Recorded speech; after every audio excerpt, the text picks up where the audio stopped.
Rangers fans, welcome to Liberty Blue, the best Rangers podcast in town. I am Andrew Chelney alongside Nick Zararis. We scream about the Rangers so that you don't have to. This is episode 50, live on Twitter, Twitch, and YouTube, and we're available wherever you get your podcasts as well. Recording just slightly earlier in the day than we usually do. Hopefully, Christopher doesn't get any funny ideas and makes this show a little late to the party in terms of news. Hopefully, our boy Christopher doesn't do that, and our show can operate as normal. Today's show is about how the playoffs have gone from blowouts to absolute overtime mayhem, what the Rangers can learn from the teams that are still playing, and a whole lot more. Nick, tumbleweeds in Rangerstown right now. I'm so bored. None of this stuff is even remotely interesting. We don't even have they fired Gallant 2 weeks ago, 3 weeks ago. We've heard that they've officially on the record interviewed Peter Laviolette and Mike Babcock, and it's been Great. 2.5, 3 weeks since they fired the coach. You would think, like, I understand that some of the guys they might want to talk to, like Jay Leach, Carbery, who we know they want to talk to but haven't done so yet, are with teams that are were still with teams in the playoffs. So that's more of a logistics thing of kind of trying to line up dates, make time slots work for everybody. But this is just so boring. Like, this is a hockey podcast. I want to talk about hockey, not guys wearing suits who have minimal input. Like, especially, like, if we were talking about hiring a GM, okay, that has a significantly more outsized influence on the direction of a team than a coach. More or less, I often say there are 32 coaches in the league. There's about 6 good ones. There's 18 mediocre ones, and then there's 6 atrocious ones.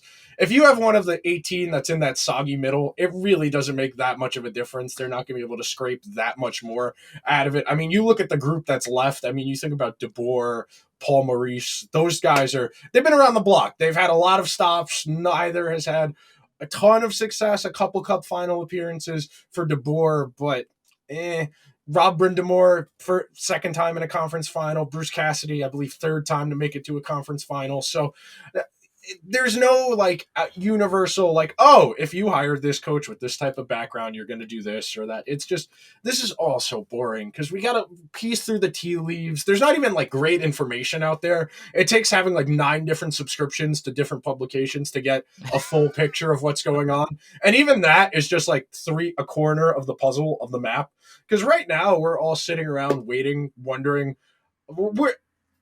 I would like to say that this is part of an organized plan, that they know who they want to talk to, but they just haven't been available to do it yet. And that's why this is kind of dragging out. I mean, I read this morning, and I want to say it was Vince's column saying that this could probably drag out into June. The only thing that works against the Rangers in that respect is of the people we know they want to talk to or have talked to. We know that Laviolette and Babcock have both interviewed for Columbus. We know Carbery has been tied to the Washington job and a possibility for the a promotion for the Toronto job as well, which leads you to a musical chairs type scenario where you might like these guys, but if you wait because you want to talk to other guys, you might miss the opportunity to hire those guys. And the argument for Babcock and Columbus might be, well, why would he want to go there? Well, it's lower profile. He's going to have carte blanche to do basically whatever he wants. And it's not going to be an immediate results type thing where if they don't perform well right away, he's going to be under the microscope. It would be a more long-term thing, which lends itself to somebody who kind of needs to do image rehab. And Laviolette, he just wants to work. That guy does not stop working. So we're sitting here both very bored and tired of having to parse together what's going on through podcasts and news articles. The thing about Laviolette is, what exactly does Laviolette do that Gallant didn't, is the thing. Because if you want to fire Gerard Gallant, the idea is, as somebody loud outside wants to make a cameo in the show, that like the idea when you fire one kind of coach is that you want to bring in somebody that is fresh, that somebody has a new approach to the current system, to the current group of guys, to how they play, their style, on the ice, off the ice, etc. You are bringing in a head coach with a new vision, because the old vision clearly wasn't working. Because if it was working, you'd keep the old coach. So the old vision is out the door. Gerard Gallant is no longer the head coach of the Rangers. So what exactly does Peter Laviolette see differently about this current Rangers team that makes him such a fresh voice in the room? That is my ultimate question when I see that he got interviewed. It's not that he's necessarily a terrible coach and like he hasn't been on because Yeah, he he's like one of the he's mediocre 16. He's one of those he's 16 guys in the middle. he's won a Stanley Cup, like he's coached a million games in the league, like he's been there, done that. But what is it about Laviolette specifically that makes him this fresh new voice in this Rangers locker room That's it. that That's it. that hasn't that is going to be such a dramatic change from what they've currently had? Because if you fire one head coach, you want somebody that will bring in at least some kind of different ideology, a different system, a different tweaking or tuning or something along those lines. What is Laviolette bringing in that Gallant hasn't? A Okay, ring from 2006? I mean, okay, but like it's been a while, so man. so on those points, two things. Number one, when I think about the difference, it's the clips from 24/7 from like a decade ago. It's that he's an abrasive asshole, to be frank. He's an abrasive, the opposite, somebody who's going to be really hard and annoying on these guys. And he has shown in year one in new landing spots to typically get pretty good results in that first year.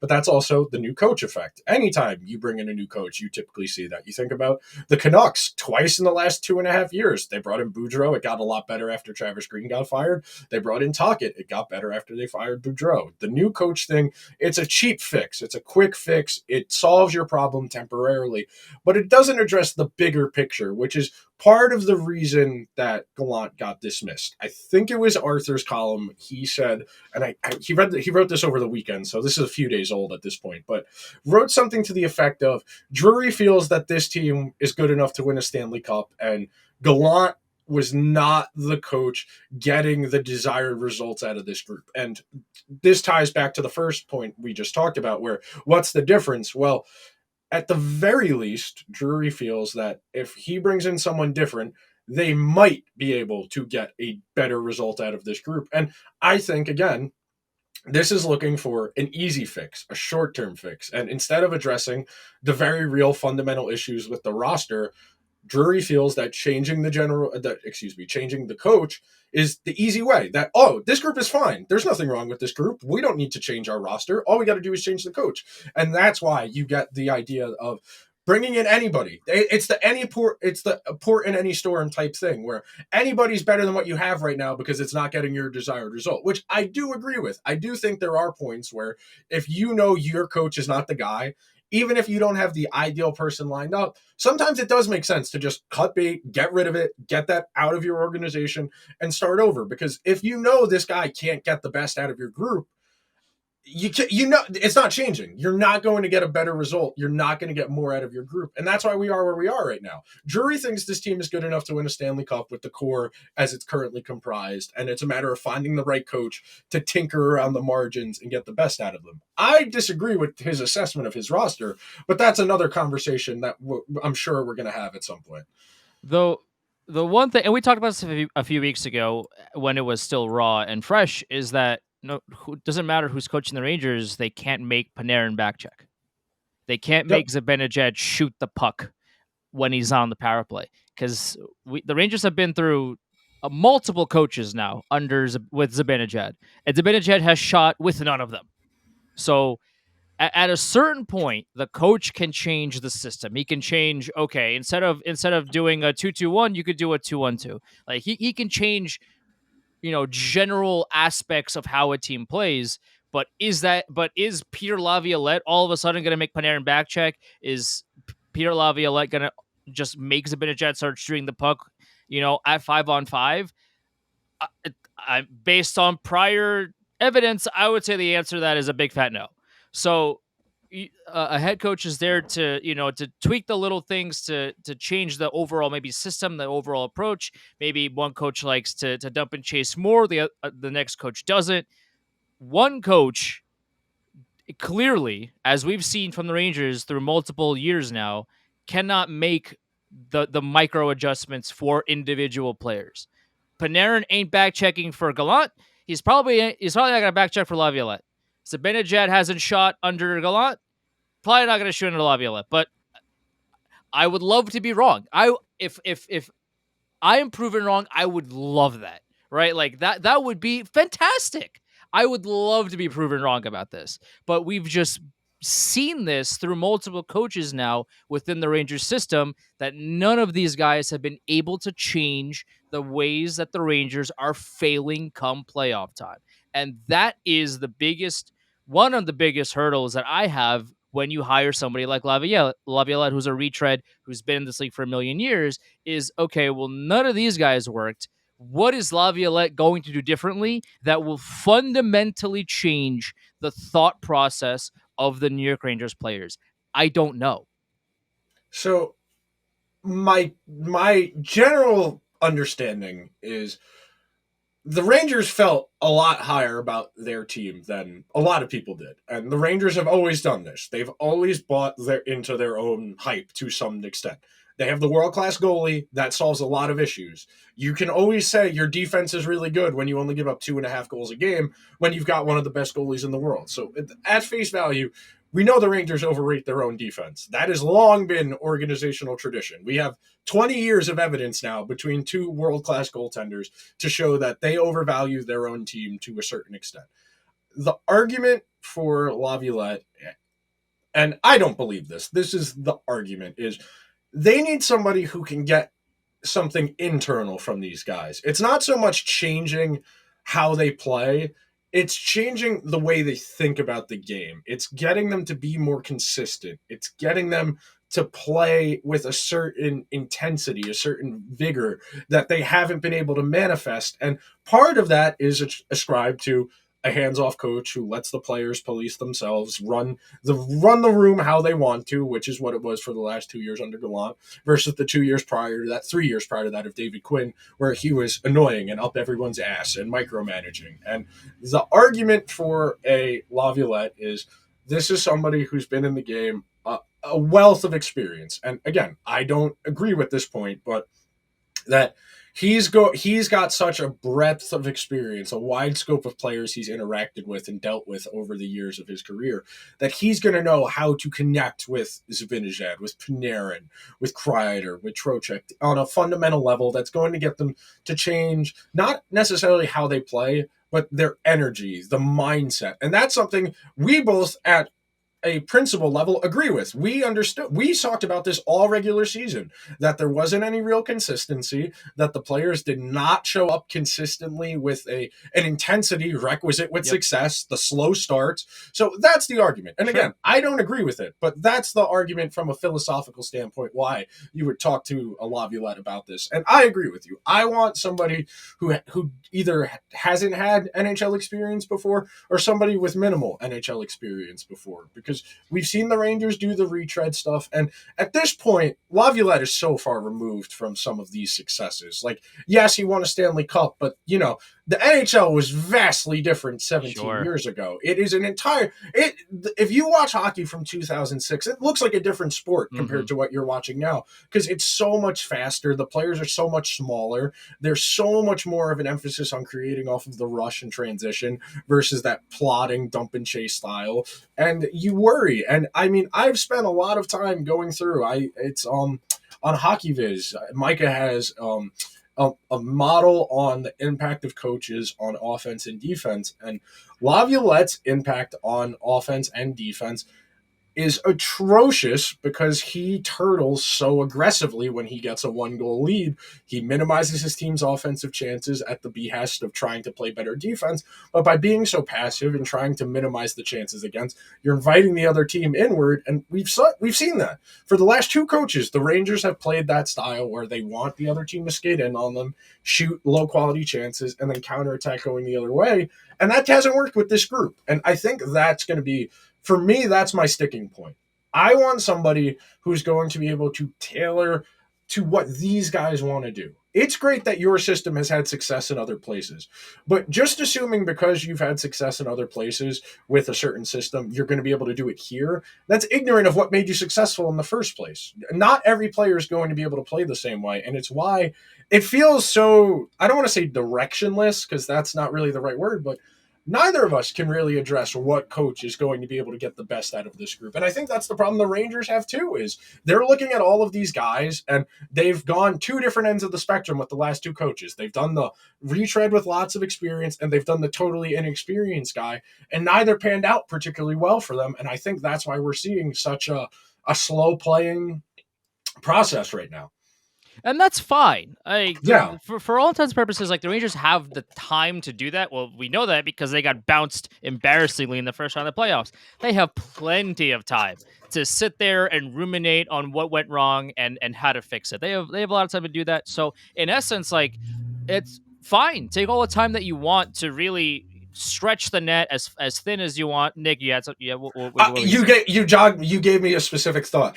The Yeah, problem we have with this is we don't know if the Rangers had the right takeaway from their sure. loss. Yeah, That yeah, I right. think is the caveat to that is how honest are they in their autopsy? Because if Drury really believes it's just a matter of getting the right coach and that's what's gonna get this group to a Stanley Cup, I think we can agree he's being delusional. This Yeah, yeah, group, a with the hundred guys percent. they currently have, they need a lot more. For 100%. Go The thing about, again, just going back to the coaches and all that, like it to me, what 100% what matters how you coach. The amount of experience, like it to me, it doesn't really factor into what I look for in terms of how are you as a head coach? What is your system? How do you employ it? How is your off ice relationship with these guys? A lot of things, because I don't necessarily want Peter Laviolette, but like, I don't. The unknown is quote unquote scary too. I don't know who Jay Leach is. I'll be honest. Like, I know he's a former player. I don't know how he coaches. I don't know his system. I don't know how he talks to players. I have no idea. There's an established rapport with somebody like Laviolette because we know how he is. We know his system. There's a safety to the known and a fear of the unknown, which is why teams love going back to coaches that have already coached before because they know the system. They know they can ask the GM, they can ask former players, oh, how is this guy in the NHL locker room? How is he? How does he communicate with players? It's a lot easier to get information with a retread as opposed to somebody that hasn't been in that position before. So for the Rangers, like to me, the experience. I mean, I guess it matters like a little bit. Like if John Cooper suddenly became available, I am giving a blank check. Like I am sending an airplane to his house, whatever he wants. John Cooper, red carpet, come here, please. I beg of you. But like with somebody such as Laviolette, I just don't care enough. That's the thing. Is John Cooper's system so clearly works with on the ice and off the ice. The Lightning were exhausted in the first round and they weren't as deep as they were, so they lost in the first round after winning a bunch of cups and being so successful for so many years. These things happened after long runs of just continuous success. Eventually you just get tired.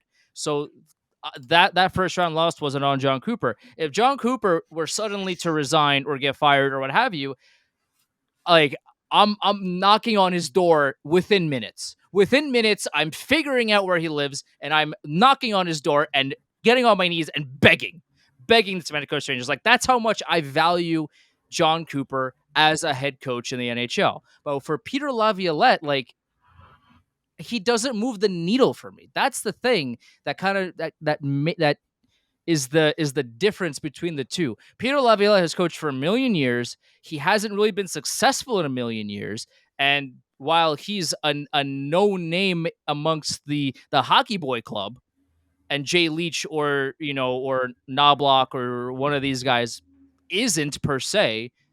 Like you got to open the door at some point. If you just lock the door, throw away the key, eventually you're gonna run out of members.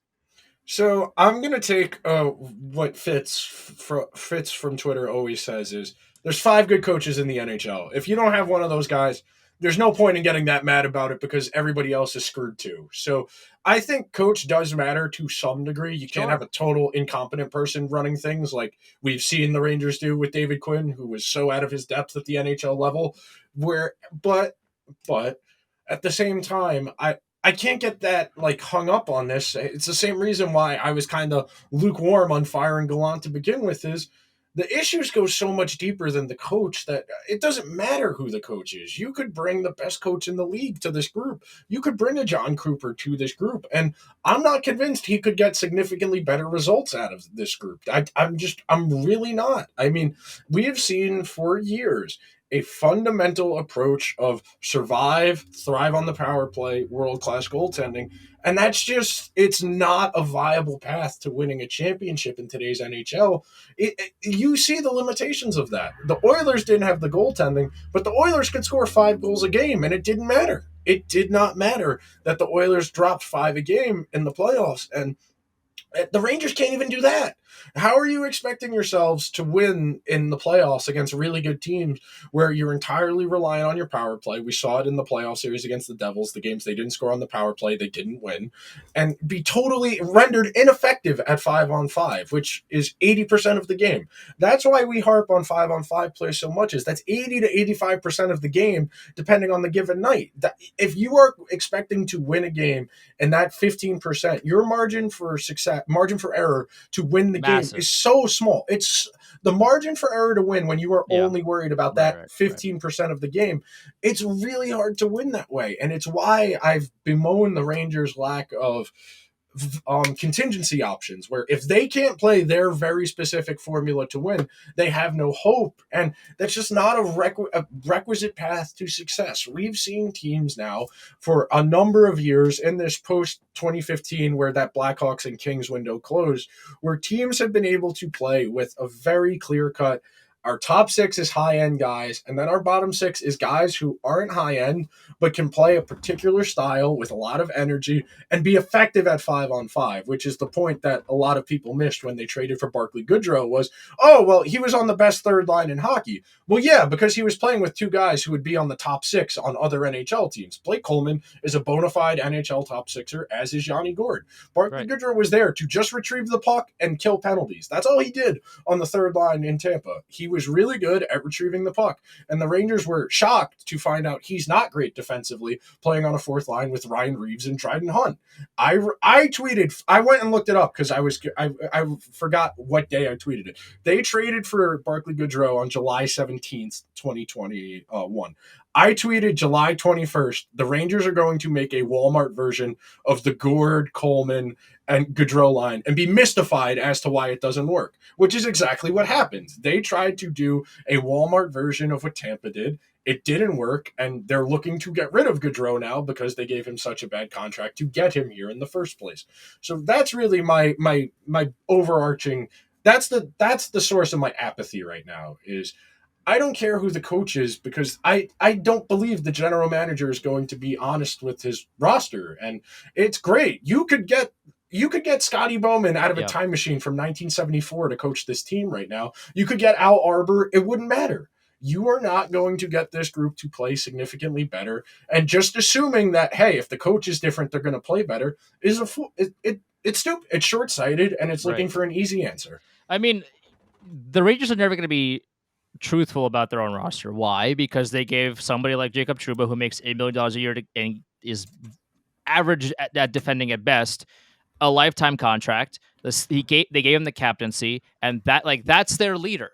Okay, so the leadership group failed miserably in game. I mean, did you watch the games? Like, if the leadership group, like, that's come playoff time, the leadership group is the most important people in the locker room. These are the people that, are there to step up and say the right things to get the team going, et cetera, et cetera. Insert trope about, it, any movie here. Like, this is the climax of the movie where the big guys, the most important guys, they say the right things to lead the team into battle, and then they come out victorious. And the leadership for the Rangers did none of that, because it looked like they were out for a stroll down Rockefeller in some of the games against the Devils, especially in Game 7. Like, that was so embarrassing for this team. Like, at a certain point, Drury has to look at himself truthfully and say, okay, what is working for real and what is working on paper?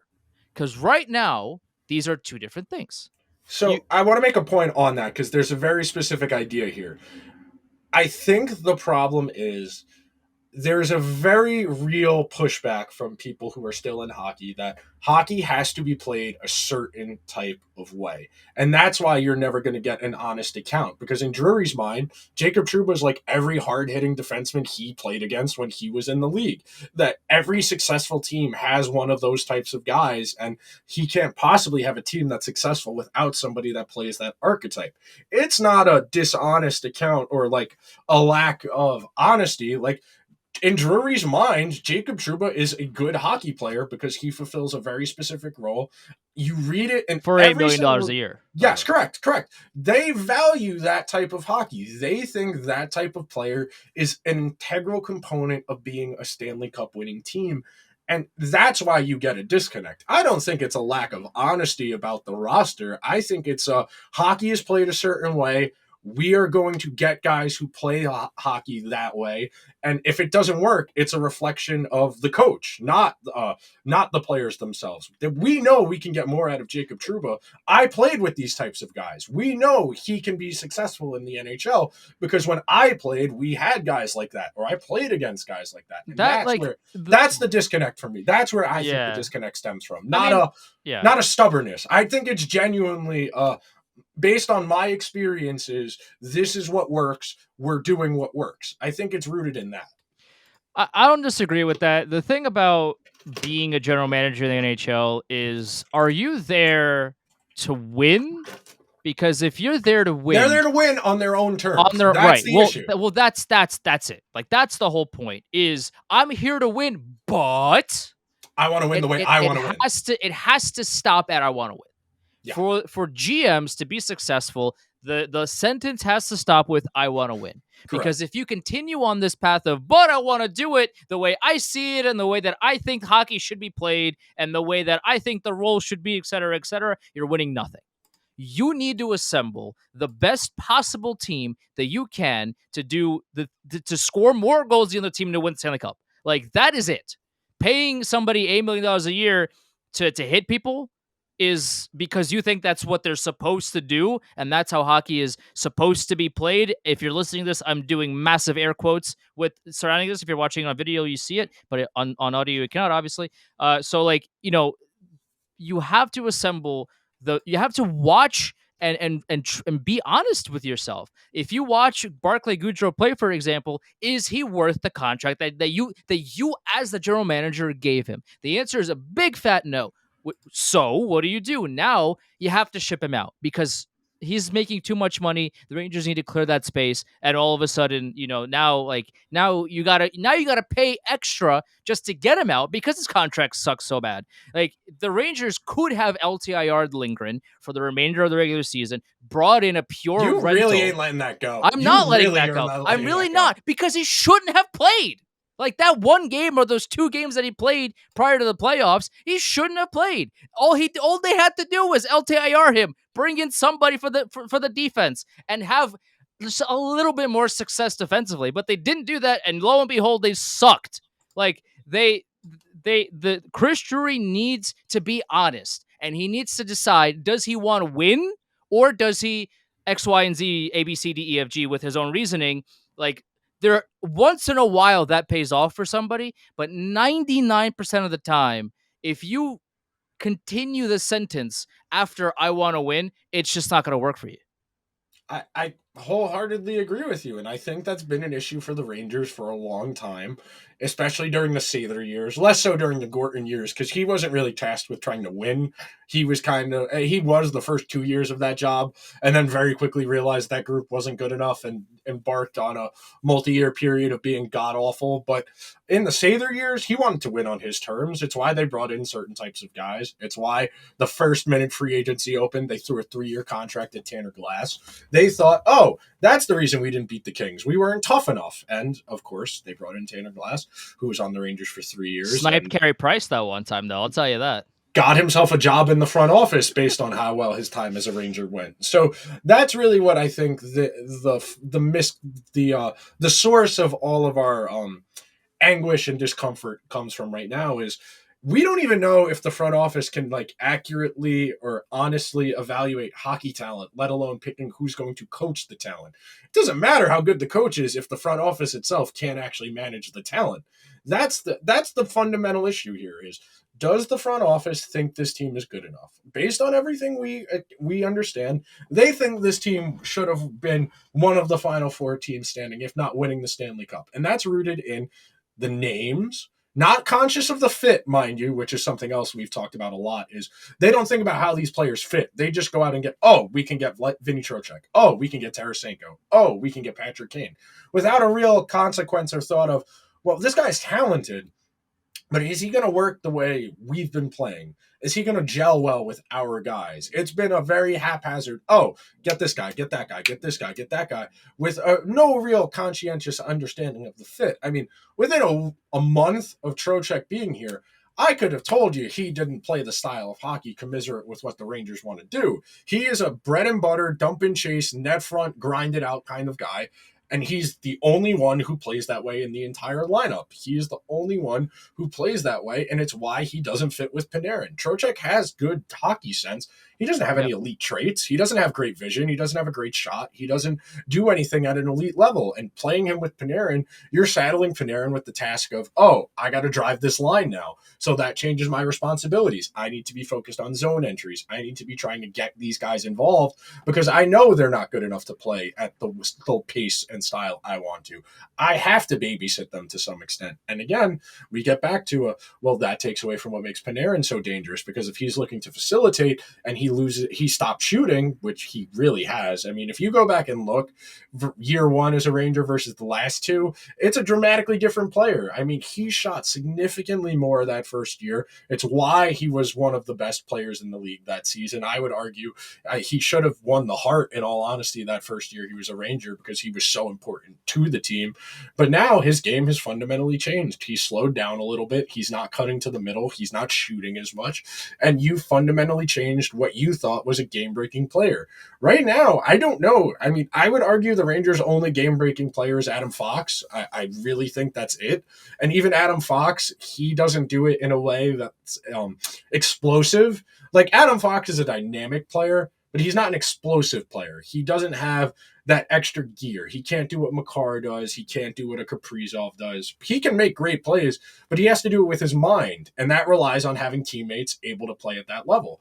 So again, we've been talking in circles for almost 30 minutes here. Well, real quick, the thing about Adam Fox is he does a lot of very small plays that aren't noticeable that only Adam Fox can do.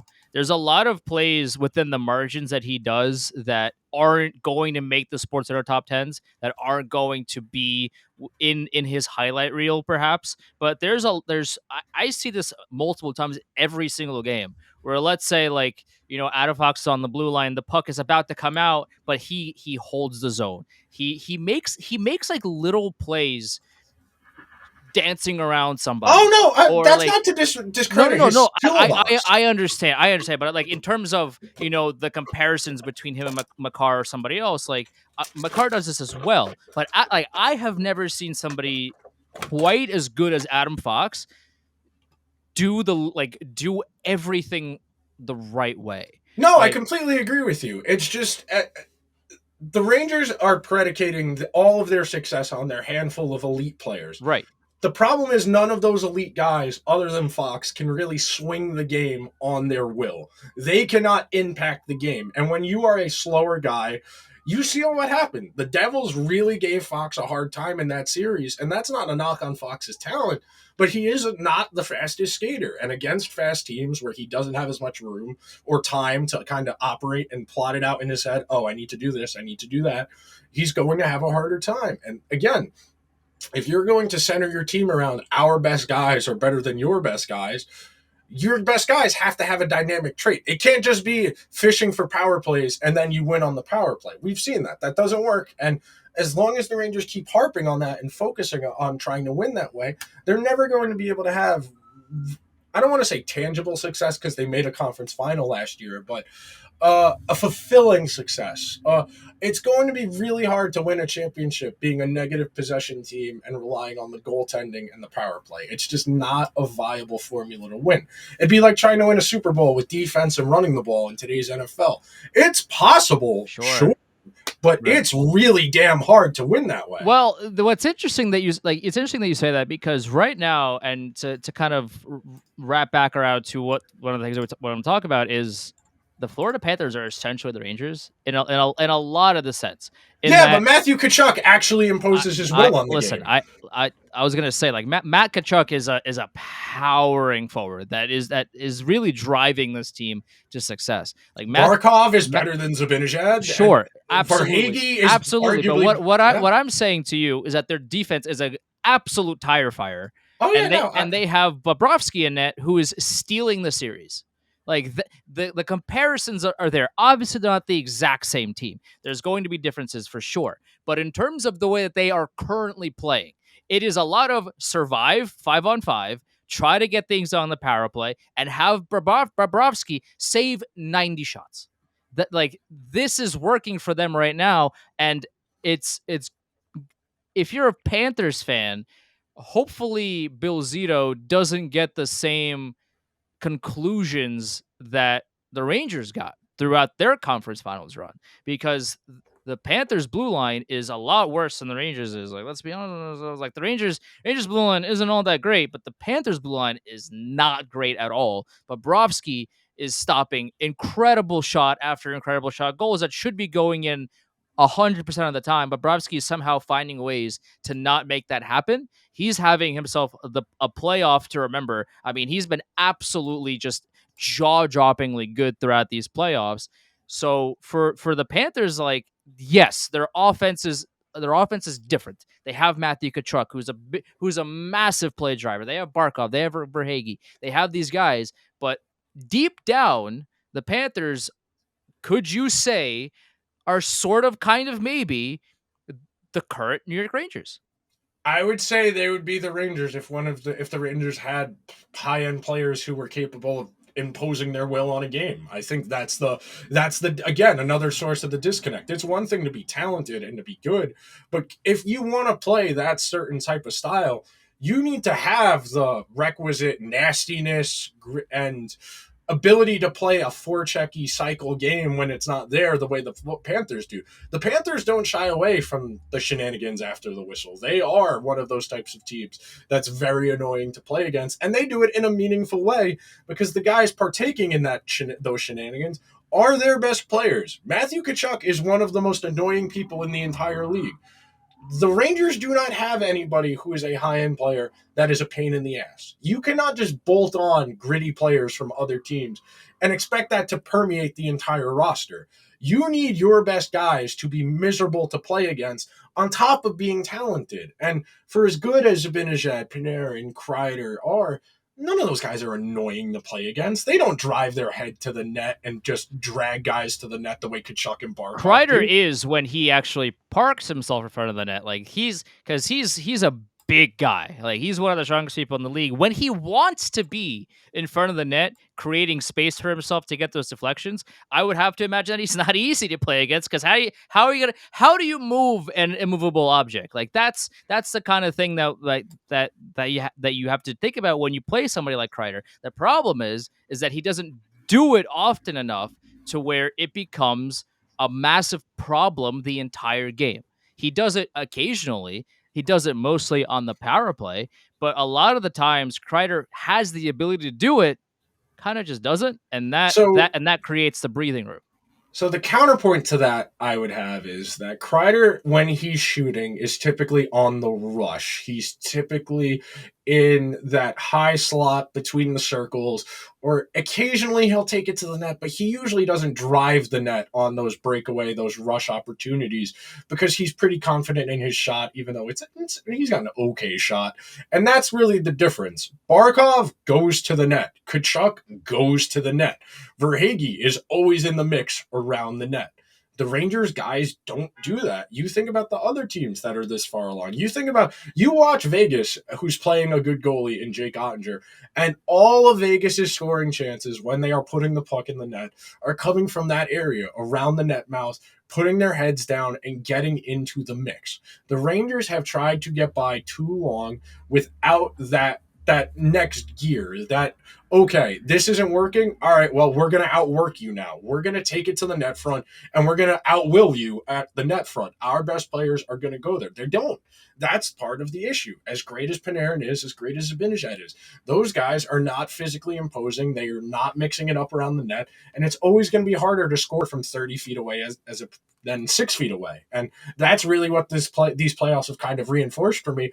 I think about how long stretches went in the first round where the Rangers didn't even get the puck to the net, let alone scoring chances, let alone decent scoring chances. Just, I'm not even saying you got to shoot, but if you're not getting the puck to those dangerous areas, if you're predicating your dangerous chances on the cross seam pass so the goalie is moving, you're not making the goalie's life, that defense's life, as challenging as it can be. You're never going to get to the net mouth. You're never going to get particularly dangerous, because if you're only looking for that pass, you're going to run out of room if you try and do that pass too close to the net. And because you're doing it from far away, you've got defenders in front of you who can block it. The goalie's got time to adjust. The entire point of the cross-seam pass is getting the goalie moving left to right. And either you beat the goalie clean or it hits something on the way in. But if you're doing that from far away, there is plenty of time for somebody to get in the way of the shot, which is exactly what happened against the Devils. I think the 41-minute conclusion to what essentially we're talking about, like what wrapping it all back to like coaches and systems and all these things, is like one head coach isn't going to drastically change how individual players work. Nope. They can change a system. They can change, hey, let's dump and chase a little bit more than you have in the past. Hey, let's play 2-1-2 as opposed to 2-2-1. Like on the neutral zone, there's X's and O's things that a coach can do differently than coaches in the past. Gerard Gallant or Peter Laviolette or Jay Leach or whoever it is cannot fundamentally change who a player is when they are 29, 30, 32 years old. No. Jay Leach isn't going to make Panarin back check. Jay Leach isn't going to magically force Zibanejad to shoot the puck. This is an NHL 23 where you can control him and then just make him shoot whenever you want. Like these are you can't force players to do something other than what they have been doing for years and years now leading up to this point. So the problem right now with the Rangers is that now, okay, so you got the head coach out. You got a new one. But the problems, the underlying issues that the Rangers have already had to begin with are not just going to magically fix themselves because you get a new head honcho behind the bench to occasionally yell at the refs. Like that's just like, it's not going to change. Like, you can change the X's and O's, but the ice is still the ice. Like you can change, the ads, but the advertisements in and of themselves are still there. You're not changing the what is actually happening on the ice. You're putting a new coat of paint on an issue that already exists. So the last point I'll make before we get out of here, the argument for changing the coach is that you're going to be able to unlock better versions of the guys you currently have. My problem with that is I don't know if the best versions of the guys they have are significantly different from what they already are.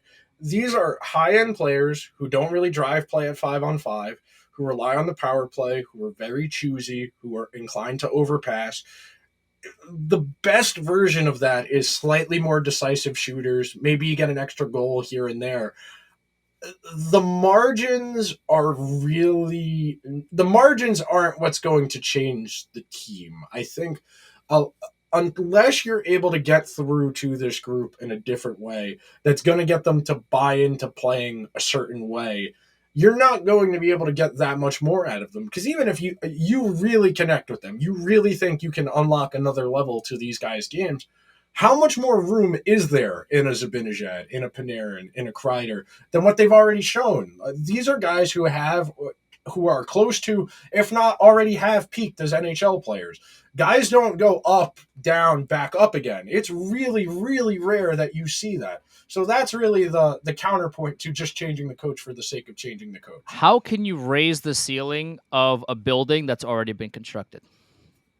That's basically the argument, yeah. That the Rangers more or less are what they are from a roster standpoint, and just changing the coach for the sake of changing the coach misses the problem. That's, I think, a nice Hiring a new summation. contractor when the building has already been built, what does that do exactly? Yeah. How is the new contractor supposed to just magically raise the ceiling of a building that's already in use and has already been completely built?